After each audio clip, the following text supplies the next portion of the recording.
මට හම්බුනේ යාළුවනේ හඳහන. දැන් මේ වගේ හඳහන් හොයාගන්නත් නැහැ. බලන්න මේකේ ලස්සනට ලියලා තියෙන විදිය. මේ මං හිතන්නේ තල් කොළයක්. මේ බලන්න. දැන් ඉතින් මේ වගේ ලියන කට්ටිය නැහැ. මේ බලන්න. මාර ලස්සනට ලියලා තියෙනවා. මේ අකුරු කියව ගන්නත් අමාරුයි ඉතින්. බැඳි අකුරින් ලස්සනට ලියලා තියෙනවා. ගොඩක් තැන්වල නැහැ ඉතින් මේ වගේ.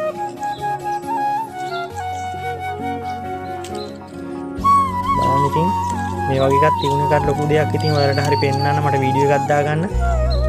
බලන්න ලස්සනට තියෙනවා. මේ වගේ තමයි යාළුවනේ මේ පුස්කොළ පොත්වලත් අක්ෂර ලියන්නේ මෙන්න මේ වගේ. මීටත් වැඩිය අමාරු අක්ෂර ඒවැය නම් තියෙනවා. මේ බලන්න ලස්සනට ලියලා තියෙනවා මේ මේවා ලියන විදිය දන්න කෙනෙක් ඉන්නවනේ යටින් කමෙන්ට් එකක් දාගෙන යන්න.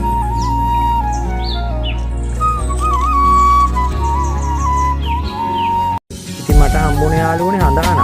දැන් මේ වගේ හඳහන් හොයාගන්නත් නැහැ. බලන්න මේකේ ලස්සනට ලියලා තියෙන විදිය. මේ මං හිතන්නේ තල් කොළයක්. මේ බලන්න. දැන් ඉතින් මේ වගේ ලියන කට්ටිය නැහැ. මේ බලන්න. මාර ලස්සනට ලියලා තියෙනවා. මේ අකුරු කියව ගන්නත් අමාරුයි ඉතින්. බැඳි අකුරින් ලස්සනට ලියලා තියෙනවා. ගොඩක් තැන්වල නැහැ ඉතින් මේ වගේ.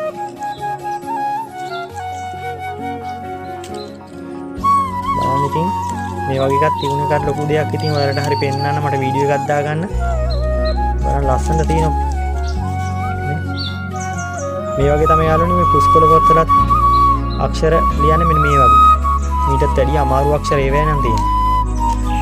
මේ බලන්න ලස්සනට ලියලා තියෙනවා මේ මේවා ලියන විදිය දන්න කෙනෙක් ඉන්නවනේ යටින් කමෙන්ට් එකක් දාගෙන යන්න.